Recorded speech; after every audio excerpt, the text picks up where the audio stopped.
ধনুলগ্ন ধনুরাশি 2026-এ কিভাবে নিজেদের রিইনভেন্ট করবেন, রিব্র্যান্ডিং করবেন। 2026 সংখ্যা 1, কানেক্টেড প্ল্যানেট সান আপনাদের নবমপতি। সুতরাং নবম ভাব রিলেটেড আপনাদের জীবনে বিশেষভাবে কিন্তু নিউ বিগিনিংস ইন্ট্রোডিউস করতে হবে। তো প্রথম হচ্ছে হায়ার স্টাডিজ। এই হায়ার স্টাডিজ নিয়ে চিন্তা ভাবনা করুন যে কোনো MBA করবেন না ডেটা সায়েন্স করবেন। AI/ML তো আমার এখন সবাইকে বলছি করার জন্য। তো এই হায়ার লার্নিং নিজের একটুখানি ইন্ট্রোডিউস করতে হবে এবং তার সঙ্গে হায়ার মাইন্ড অবশ্যই সংকীর্ণ চিন্তাভাবনা থেকে কিছুটা সংকীর্ণতাকে দূর করে একটা বৃহতের দিকে এগোতে হবে। ট্রাভেল রিলেটেড বিষয়, লং ডিস্টেন্স ট্রাভেল রিলেটেড বিষয়ে কিন্তু চিন্তাভাবনা করুন।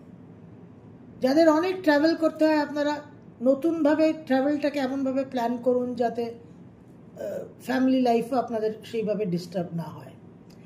আপনাদের একটা এথিক্স নিয়ে আপনারা এথিক্যালি ঠিকঠাক আছেন না এথিক্যালি অনেক ল্যাপস হচ্ছে, এই জায়গাগুলো নিয়ে চিন্তাভাবনা করুন। নিজেদের যে ট্র্যাডিশন কালচার তার সঙ্গে একটু যুক্ত হন।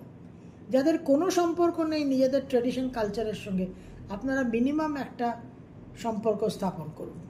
যাদের অলরেডি অনেক বেশি কালচারাল ট্র্যাডিশন রিলেটেড অ্যাসোসিয়েশন আছে তারা হয়তো একটু স্টেপ ডাউন করতে পারেন, কিন্তু নিজেদের কালচার এবং ট্র্যাডিশনকে নিয়ে অবশ্যই আপনাদের ভাবতে হবে। আপনাদের বিলিফ সিস্টেম যে আপনারা কতটা ডগম্যাটিক, কতটা গোয়ার, কতটা ফ্লেক্সিবল নন, এই জায়গাগুলো নিয়ে কিন্তু আপনাদের ভাবতে হবে। ওভারঅল নিজেদের যে এক্সপ্যানশন, ওভারঅল নিজেদের যে গ্রোথ, সেই গ্রোথটাকে অ্যাচিভ করার জন্য কি কি জায়গায় ঘাটতি হচ্ছে, নতুন কি করলে আপনার গ্রোথ এক্সপ্যানশন আরও হতে পারে, এই জায়গাগুলো নিয়ে অবশ্যই চিন্তাভাবনা করুন। Basically higher learning, higher mind, আরও অনেক স্কিল সেটস ডেভেলপ করা, কিছু travel related, sense of purpose, যে একটা এলোমেলো জাস্ট ড্রিফটিং না করে একটা সেন্স অফ পারপাস আনুন যে আমাকে এটা অ্যাচিভ করতে হবে, একটা গোল সেটিং করুন। এই নতুনভাবে জীবনে চিন্তা ভাবনা করুন। ধনুরাশি আপনাদের ঢাইয়া চলছে, সুতরাং Saturn is very active in your life নাও। তো আপনারা যখন সেন্স অফ পারপাস, প্ল্যানিং, নতুন চিন্তা ভাবনা করবেন তখন স্যাটার্নও কিন্তু প্রসন্ন হবে, স্যাটার্নও কিন্তু আপনাদের একটা ছাড় দেবে।